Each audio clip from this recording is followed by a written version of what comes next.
이 시간 우리에게 주시는 하나님의 말씀입니다. 출애굽기 14장 1절에서 14절 말씀입니다. 출애굽기 14장 1절에서 14절 말씀입니다. 우리 교독하도록 하겠습니다. 출애굽기 14장 1절에서 14절 말씀입니다. 여호와께서 모세에게 말씀하여 이르시되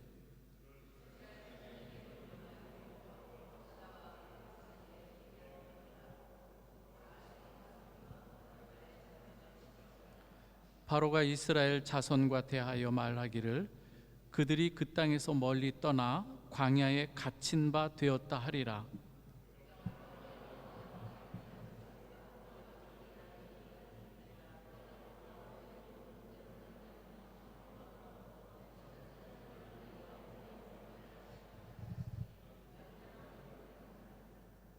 그 백성이 도망한 사실이 애굽 왕에게 알려짐에 바로와 그의 신하들이 그 백성에 대하여 마음이 변하여 이르되 우리가 어찌 이같이 하여 이스라엘을 우리를 섬김에서 놓아 보내었는가 하고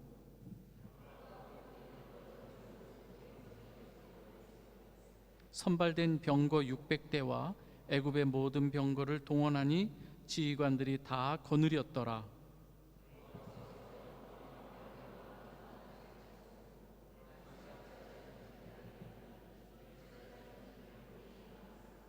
애굽 사람들과 바로의 말들, 병거들과 그 마병과 그 군대가 그들의 뒤를 따라 바알스본 맞은편 비하히롯 곁 해변 그들이 장막 침대에 미치니라.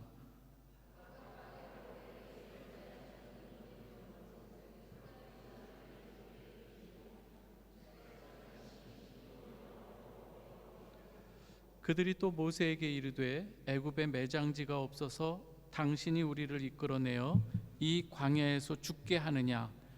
어찌하여 당신이 우리를 애굽에서 이끌어내어 우리에게 이같이 하느냐?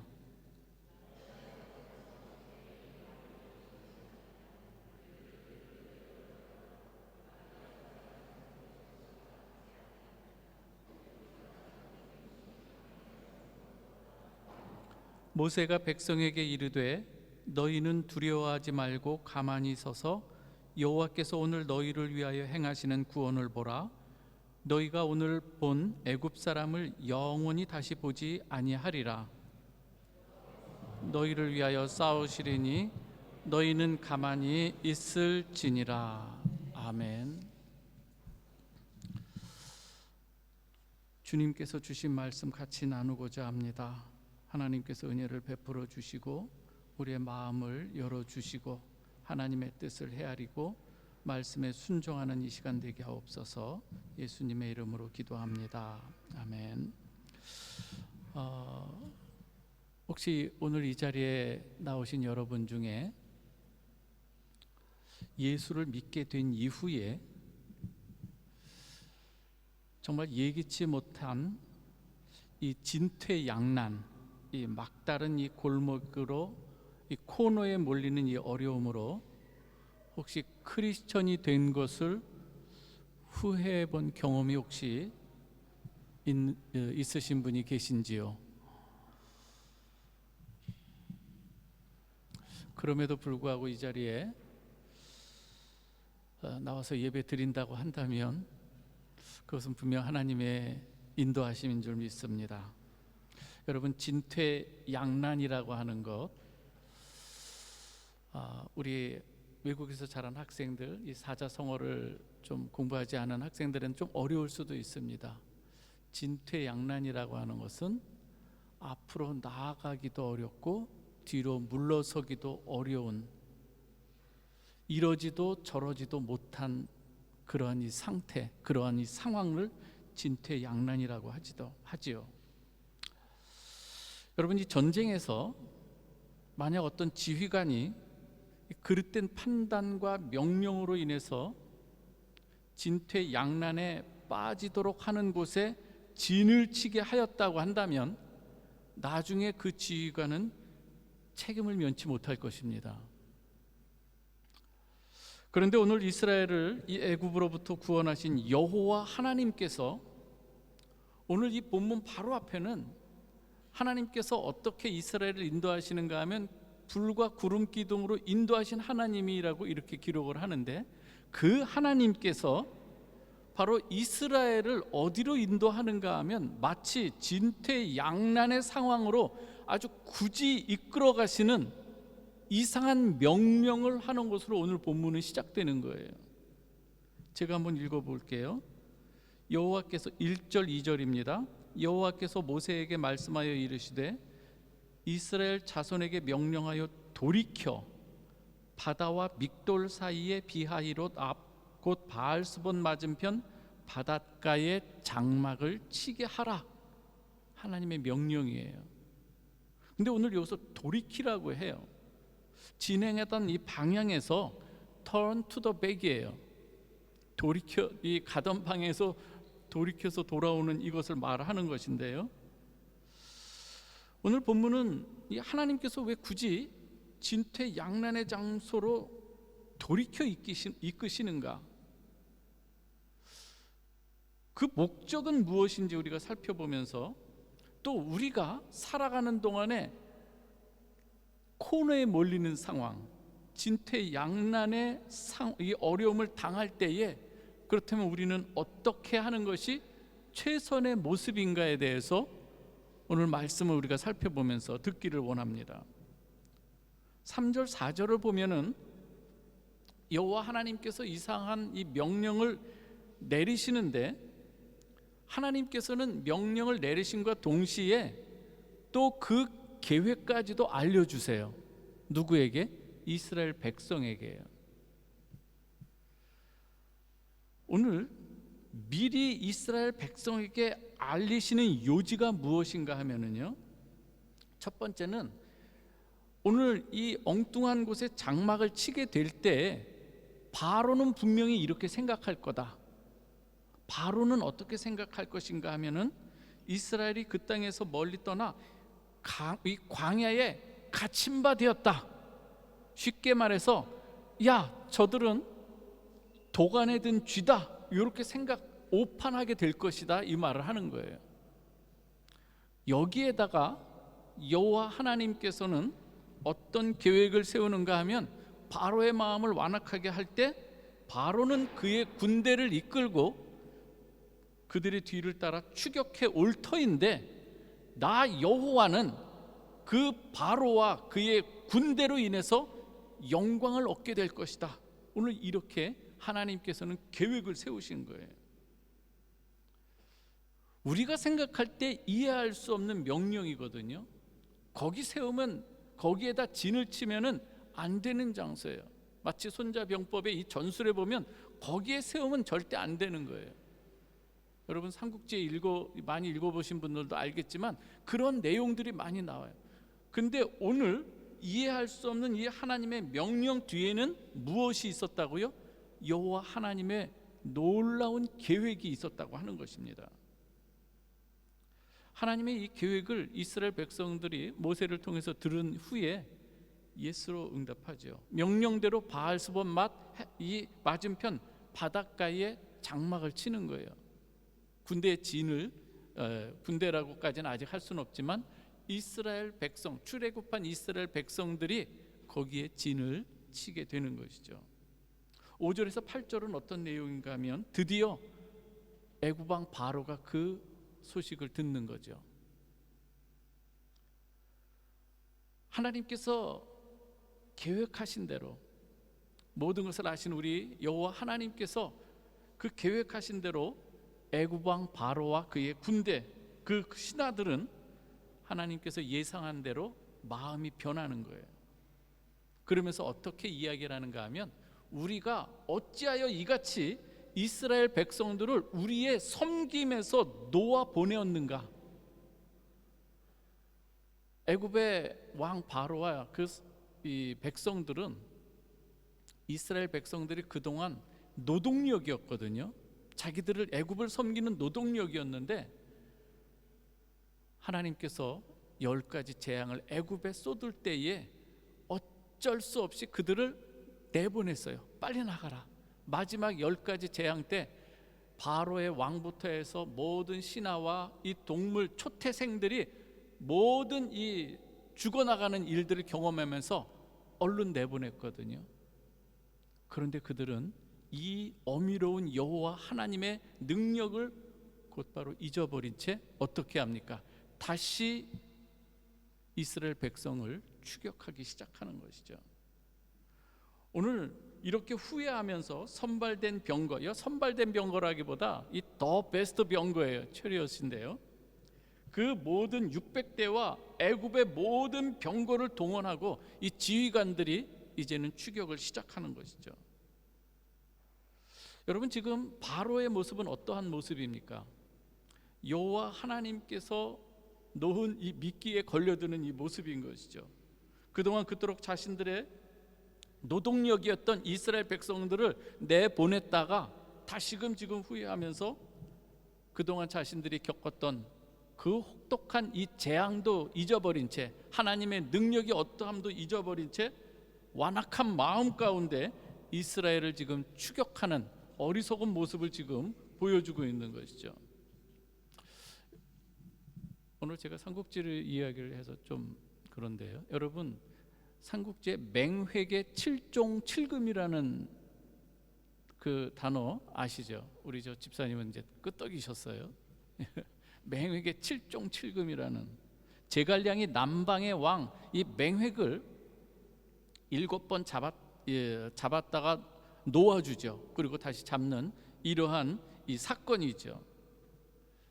아무리 그 맹획이 머리를 써도 제갈량 앞에는 아무런 거기에서 계속 잡히는 이 모습이었는데요, 바로는 지금 제갈량과 비교할 수 있는 하나님의 놀라운 능력과 이 지혜 가운데 7종 7금이 아닌 애굽에서의 10종 10금을 경험했으면서도 불구하고 다시금 또 그 하나님의 능력을 잊어버리는 거예요. 그리고 또 어리석은 모습으로 이스라엘 백성들을 지금 추격해오는 이 모습인 것이죠. 자신들이 지금 어디를 향하여 나가는지도 모른 채 지금 탐욕 가운데 지금 따라 나오고 있는 이 모습입니다. 근데 이 어리석은 이 모습, 안타까운 모습은요, 바로와 그의 신하들만이 아닌 거예요. 소위 하나님의 자녀들, 하나님의 백성이라고 하는 이스라엘 이 백성들의 모습도 마찬가지인 거예요. 이때까지만 해도 8절 하반절을 보면은 이스라엘이 담대히 나아갔다고 기록합니다. 여기서 이 담대히라고 하는 이 삐아드 라마라고 하는 이 뜻은요, 높이 든 손으로, 그리고 자기와의 능력과 이 힘의 큼을 자랑하는 이 모습이 의미가 있는데요, 바로의 군대가 어느 정도 멀리 떨어져 있을 때는, 그래서 위급함이 아직 눈앞에 현실로 나타나기 전에는 마치 믿음이 있어 보이는 것 같은 행동을 취했다는 거예요. 그렇게 해석할 수가 있는 이 구절인데요, 그런데 9절에서 10절을 보면은요, 바로가 이제 가까이 추격해 옵니다. 이제 코앞에 다 다가온 거예요. 이젠 진퇴양난의 어려움을 이제는 바로 턱 밑까지 따라온 이 바로의 바로와 그의 군대를 보면서 이제는 이 코너에 몰린 걸 이제 몸으로 체험하게 된 거예요. 이때 이스라엘 백성들 신앙의 미천이 드러나기 시작합니다.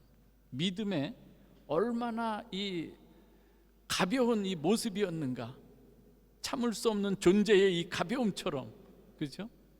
여기에 이 이스라엘 이 민족의 신앙 가운데 그 모습이 드러나기 시작합니다. 이스라엘 자손이 어떻게 반응하는가 하면 심히 두려워하면서 여호와께 부르짖습니다.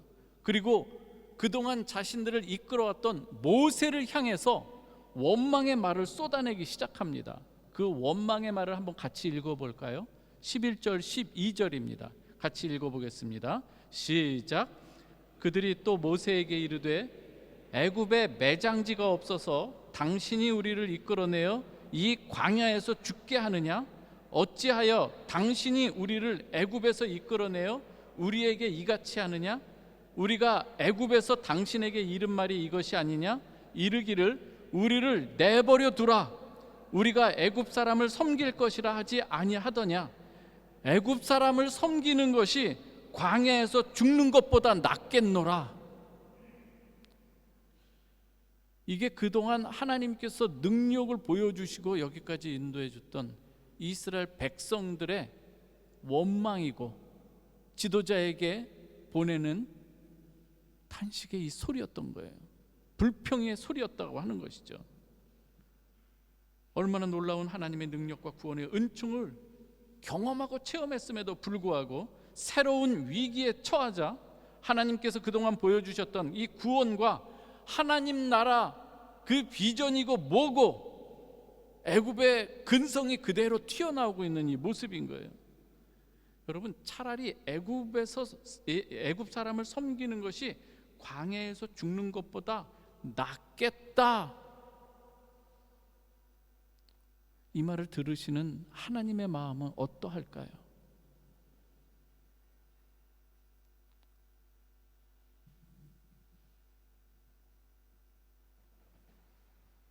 여러분, 이 말은 애굽의 지금 백성들은 이미 유월절을 통해서 구원을 얻은 자들인 거예요.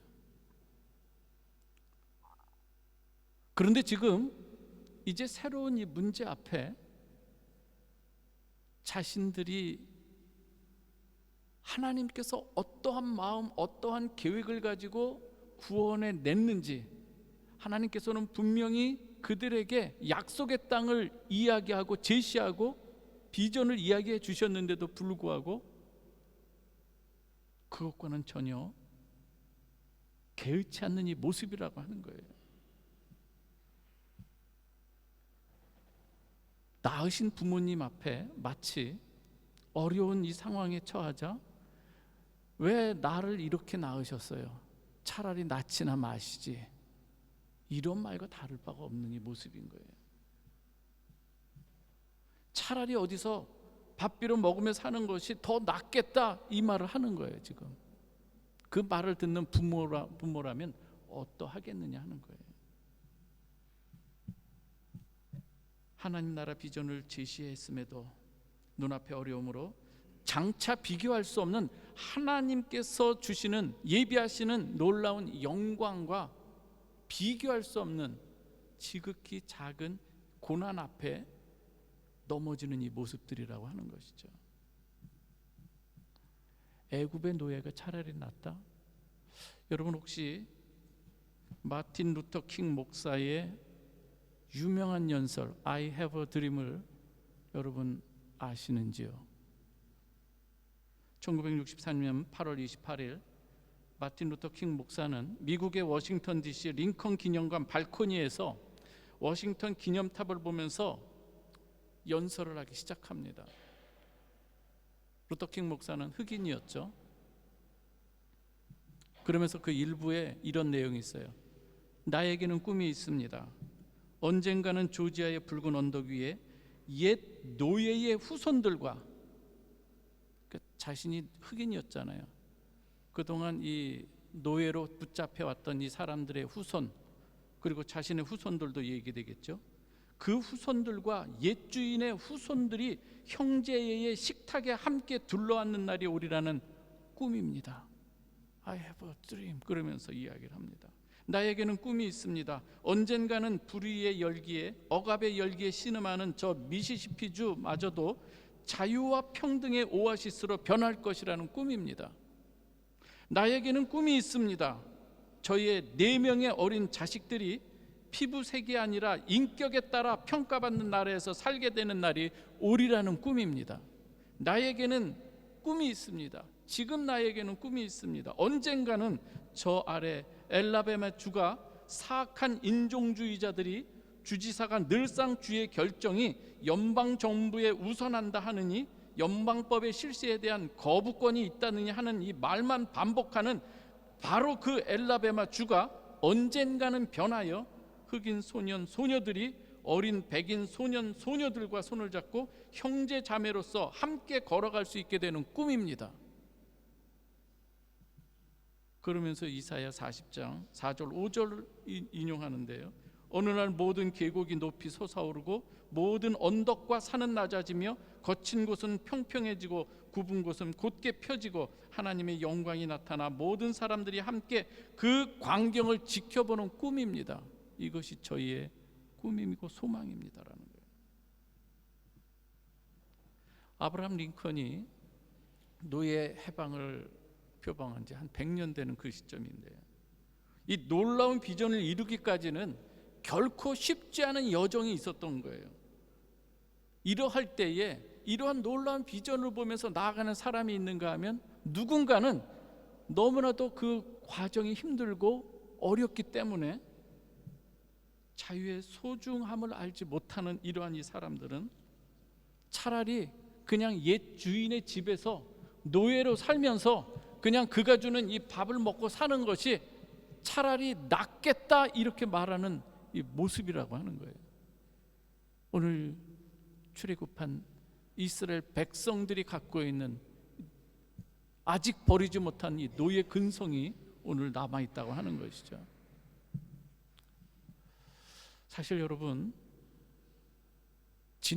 이 사면 초가와 같은 이러한 어려움이 우리에게 다가오게 된다면 사실 믿음으로 서기 참 쉽지 않지요. 실질적으로 그 문제가 누군가의 문제로 볼 때는 그래도 믿음으로 서야 하지, 그렇게 할 수 있겠지만 내 문제로 다가올 때는 때로는 쉽지 않을 때가 있다는 거예요. 여러분, 전 좀 창피한 이야기지만 한번 말씀드리고자 합니다. 제가 독일에서 유학을 하다가 신학하기 위해서 귀국을 하게 되었어요. 당시 수원에 살 때인데요, 너무 막막한 이 상황이었어요. 분명히 하나님께서 여기까지 인도해 주신 은혜는 분명히 있어요. 그런데 지금 당장 살아가는 데 있어서 너무 어려운 이 상황 앞에서 전에는 내가 살아오면서 이전에도 없었고 이후에도 없었던 한 일을 제가 시도했어요. 기도원에 가서 밤새 기도했으면 좋았을 텐데 저는 처음으로 혼자서 이슬 한 병을 다 마셨어요. 여러분, 너무 거룩해서 이슬이 무엇인지를 잘 모르시는 것 같아요. 참 이슬 말하는 거예요. 저는 이전에도 없었고 이후에도 없는, 요즘 말하는 이제 혼자 답답한 거예요. 사람들이 힘들고 어렵다고 할 때 술을 마시는데 저도 그걸 마셔본 거예요. 분명히 알았습니다. 결론은 무엇인가 하면 참이슬은 답이 아니다라는 거예요. 속이 메시껍고 어지럽고 깨어나니 머리만 아팠어요. 그 이후에 이와 같은 일이 벌어졌을 때 이제는 신학을 하면서 서툴지만 이제는 조금씩 하나님 앞에 서는 훈련이 시작이 되는 걸. 그 이후에도 여러 가지 일들이 많았어요. 어떻게 할 수 없는 그 상황들. 그 중에 하나가, 저는 이 교회 이 본당 앞에 나와가지고 아무도 없을 때 여기 와서 가만히 예수님 상을 바라보던 일들이 여러 번 있었어요. 하나님께서 놀랍게 역사해 주셨어요. 오늘 인생의 진퇴양난의 상황을 만났을 때 가장 지혜로운 무엇인가를 오늘 이 모세를 통해서 지금 이스라엘 백성에게 들려주는데요, 우리 한번 같이 읽어보겠습니다. 13절 14절입니다. 시작. 모세가 백성에게 이르되 너희는 두려워하지 말고 가만히 서서 여호와께서 오늘 너희를 위하여 행하시는 구원을 보라. 너희가 오늘 본 애굽 사람을 영원히 다시 보지 아니하리라. 여호와께서 너희를 위하여 싸우시리니 너희는 가만히 있을지니라. 먼저 모세는 이러한 진퇴양난의 상황을 만났을 때 먼저 어떻게 취할 걸 말하고 있습니다. 두려워하지 말고 가만히 서라는 거예요. 그리고 여호와께서 행하시는 구원을 보라고 권면합니다. 여러분, 여기서 가만히 있으라는 것, 가만히 서서라고 하는 건 수동적인 의미가 아니에요. 가만히 있어라고 하는 이 말의 어원적 의미는 깊이 생각하는 거예요. 침묵하는 가운데 되새기는 거예요. 뭘? 하나님의 말씀을요. 가만히 서서 하나님께서 뭐라고 말씀하셨는가요? 오히려 이 가만히 서서는 이 두려움과 어려움 가운데 무엇보다도 가장 믿음으로 서게 하는 능동적인 표현인 걸 여러분 믿으시기 바랍니다.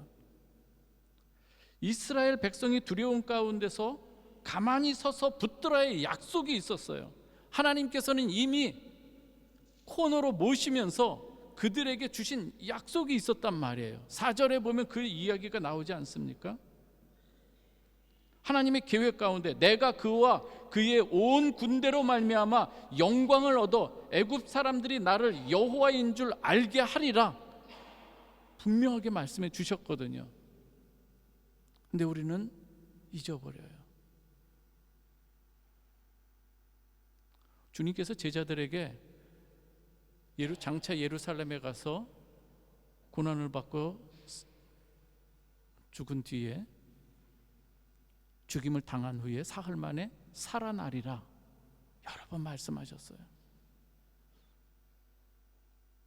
우리는 때로 하나님께서 이미 주신 이 말씀을 놓칠 때가 너무 많다고 하는 거예요.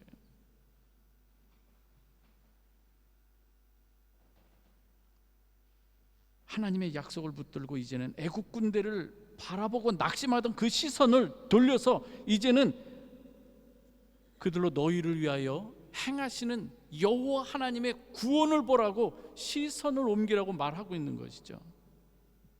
여호수아에서도요, 하나님께서는 모세의 뒤를 이은 여호수아에게 두려워 떨고 있는 이 모든 마음을 아시는 하나님께서 여호수아에게 당부하는 말씀이 여호수아 1장 7절에 이 말씀을 합니다. 오직 여호수아야, 오직 강하고 극히 담대하여 나의 종 모세가 네게 명령한 그 율법을 다 지켜 행하고 좌로나 우로나 치우치지 말라. 그리하면 어디로 가든지 형통하리라. 오늘 여기서 극히 강하고 담대하라고 하는 것은 어디에 적용해야 될까요? 상황이 벌어진 상황에서 담대하게 극히 강하게 어디에다? 말씀을 붙드는 자가 되라고 이 말씀하는 걸 믿으시기 바랍니다. 담대하게 말씀을 붙들라는 거예요.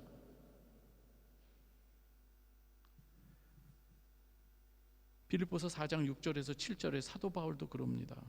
아무것도 염려하지 말고 다만 모든 일에 기도와 간구로 너희 구할 것을 감사함으로 하나님께 아뢰라. 그리하면 모든 지각에 뛰어난 하나님의 평강이 그리스도 예수 안에서 너희 마음과 생각을 지키시리라. 믿으십니까 여러분?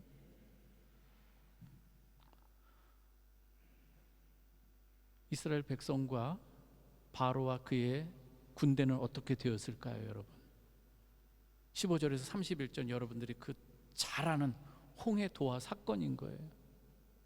하나님께서는 이스라엘로 그들이 전혀 예기치 못한 새로운 길을 예비해 놓고 계셨던 거예요. 진퇴양난의 이 상황 속에서 하나님께서는 이제 우리 인간들이 생각하는 머리의 한계는 이제 끝이다라고 하는 그 시점에 하나님께서는 거기서 새 길을 열어놓고 계시다는 얘기예요. 준비하고 계셨다는 얘기예요. 무엇입니까? 모세를 향해서 말씀합니다. 네 손을 내밀어 지팡이로 갈라지게 하라예요. 하나님께서는 모세를 향해서 행동을 취하게 하시고 밤새도록 어떻게 해요? 동풍으로 그 홍해 바다를 가르시는 걸 보게 됩니다. 그래서 거기서 드러난 이 땅을 마른 땅이 되도록 하나님께서는 마치 바람을 통해서 그 질퍽거리던 그것을 마른 땅으로. 여러분, 이 사건은요 창세기 1장 9절에 여러분들이 일곱째 날 동안 하나님께서 행하신 일들이 있습니다. 그 중에 하나가 무엇인가 하면 물을 한 곳으로 모으고 묻이 드러나게 하는 것. 여기에도 하나님의 귀한 구원의 복음의 메시지가 있거든요. 오늘 바로 그 창조자 하나님의 그 능력을 오늘 여기서 다시금 보여주는 거예요. 너희를 어떻게 구원해낼 것인가요? 저주의 바다라고 할 수 있는 이 물결 넘실거리던 여기를 갈라내시고 거기에서 묻이 드러나게 하시면서 마른 땅으로 걸어가게 하시는 여호와 하나님의 계획인 거예요. 전혀 생각해 볼 수 없는, 거기에서 길을 내시는 여호와 하나님. 이사야 43장 2절에서 3절에서는 이렇게 말합니다. 내가 물 가운데로 지날 때에 내가 너와 함께 할 것이라. 강을 건널 때에 물이 너를 침몰하지 못할 것이며 내가 불 가운데로 지날 때에 타지도 아니할 것이요 불꽃이 너를 사르지도 못하리니 대저 나는 여호와 내 하나님이요 이스라엘의 거룩한 이요 내 구원자임이라. 내가 애굽을 너희의 속량물로, 여기서 잘 보세요. 애굽을 너희의 속량물로 구스와 스바를 너를 대신하여 주었노라. 이렇게 우리를 구원해 주셨다고 하는 거예요. 오늘 하나님께서 열어놓으시는 이 길, 이스라엘에게는 구원의 길이었으나 애굽의 바로와 군대에게는 어떤 길이었을까요? 다시금 하나님께서는 그들이 추격해 들어왔을 때에 애굽의 바로와 군대에게는 저주의 그 물결을 회복시킴으로 그들을 파멸시키는 것을 볼 수가 있습니다. 홍해 사건의 결론은 31절에 있습니다. 이스라엘이 여호와께서 애굽 사람들에게 행하신 그 큰 능력을 보았으므로 백성이 여호와를 경외하며 여호와와 그 종 모세를 믿었더라 해요. 여러분, 이 홍해 도하 사건은요, 하나님께서 영광을 받으시는 이 사건일 뿐만 아니라 진퇴 양난에 있었던 이스라엘 이 백성들, 어려움만 생기면 애굽을 떠올리는 이 이스라엘 이 백성들에게 오히려 뒷길을 차단시켜버리는 이 사건이기도 하고요, 퇴로를 차단시키면서 오직 하나님만 바라보게 하는 사건이기도 한 것이죠. 홍해 사건은요, 이렇게 어려움에 처한 이스라엘 백성들이 그들이 애굽에 물들었던 그 모든 옛 모습들, 그들을 죽이는 사건이고 새 이스라엘로 구원하는 사건이기도 한 것입니다. 이 홍해 사건은 오늘 이 자리에 있는 저와 여러분과 전혀 상관이 없는 사건이 아니라 아주 밀접한 사건이라고 하는 것을 여러분 잘 알아야 됩니다. 여기에 대해서, 홍해 사건에 대해서 사도 바울, 구약에 능통한 이 사도 바울은 자기 동족들에게 이렇게 얘기를 하는 거예요. 너희 홍해 사건이 어떤 의미가 있는 줄 아느냐? 잘 들어야 돼 하면서 이야기하는 내용이 고린도전서 10장 1절에서 2절 말씀입니다. 우리 한번 같이 읽어보겠습니다. 시작. 형제들아, 나는 너희가 알지 못하기를 원하지 아니하노니 우리 조상들이 다 구름 아래에 있고 바다 가운데로 지나며 모세에게 속하여 다 구름과 바다에서 세례를 받고, 홍해를 어떤 사건으로 지금 해석하고 있습니까? 사도 바울은요, 세례 사건으로 이야기를 하고 있는 거예요. 유월절 어린 양의 피에 구원한 것이 이 구속 사건이라고 한다면, 사도 바울은 이 홍해 사건은 이 구원 얻던 이 이스라엘 백성들이 이제는 세례받는 이 사건, 여러분들이 구원 얻은 사람들이 믿음의 고백하고 세례를 받는 이런 이 모습들이 있잖아요. 이 세례 사건이라고 보는 거예요. 하나님의 백성으로 거듭나는 이 세례 사건으로 홍해를 지금 이야기하고 있는 것이죠. 구약에서는 이 홍해 사건은 모세에게 속하여 이스라엘 백성들이 홍해를 지나는 이 세례를 받은 사건이라고 한다면, 그렇다면 우리는 어떠한 존재이냐? 예수 안에 속해서 우리가 예수의 이름으로 세례를 받는 그 사건인데, 바로 그것을 로마서에서 이렇게 기록을 하고 있습니다. 중요한 거니까 한번 같이 읽어볼까요? 로마서 6장 3절에서 4절입니다. 자, 이제 거의 이제 설교 마쳐갑니다. 꼭 집중하시고 같이 읽겠습니다. 시작. 무리 그리스도 예수와 합하여 세례를 받은 우리는 그의 죽으심과 합하여 세례를 받은 줄을 알지 못하느냐. 그러므로 우리가 그의 죽으심과 합하여 세례를 받음으로 그와 함께 장사되었나니 이는 아버지의 영광으로 말미암아 그리스도를 죽은 자 가운데서 살리심과 같이 우리로 또한 새 생명 가운데서 행하게 하려 함이라. 홍해 사건이 갖는 의미가 우리에게 이렇게 적용이 된다고 하는 거예요. 주님께서 십자가를 통해 아버지께 나아가도록 길이요 진리요 생명이 되어주신 은혜를 우리에게 베푸신 줄 믿으시기 바랍니다. 사랑하는 성도 여러분, 우리의 인간의 이 짧은 소견으로는 하나님의 계획을 다 알 수가 없어요. 왜 굳이 이스라엘 백성을 왜 코너로 모시는가 하는 거예요. 우리에게 이미 이야기를 했어도 때로는 우리는 그걸 잘 하지 못할 때도 있습니다. 그러나 여러분들이 인생을 살아가면서 신앙생활, 특히 신앙생활을 하면서 예기치 못한 어려움이 생길 때 여러분들은 꼭 기억하시기 바랍니다.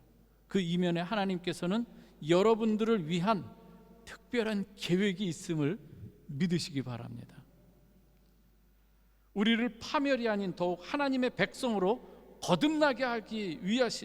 거듭나도록 하기 위한 하나님의 특별 계획일 수가 있다는 거예요.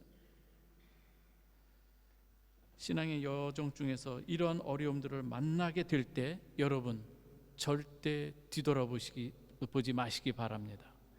여러분들의 시선은 오직 살아계신 여호와 하나님께, 여러분들을 위하여 구원을 베푸시는 그 여호와 하나님께, 두려워하지 말고 가만히 서서 여러분들을 위해 행하시고 싸우시는 하나님의 이 구원을 믿음으로 바라보시는 우리 여러분 모두가 되시길 주님의 이름으로 축원합니다. 여러분에게 새 길을 열어주실 줄 믿습니다. 기도하겠습니다. 하나님 감사합니다. 출애굽기 14장을 통해서 오늘 우리 신앙의 여정을 걸어가고 있는 우리 성도들에게 귀한 말씀 주신 줄 믿습니다. 두려워 말고 가만히 서는 법을 배우게 하여 주시고, 문제보다 문제를 해결하시고 모든 것을 넘어서게 하시는 여호와 하나님께 우리의 믿음의 시선을 두는 우리 모든 성도들이 되게 하여 주옵소서. 예수 그리스도의 이름으로 기도하옵나이다. 아멘.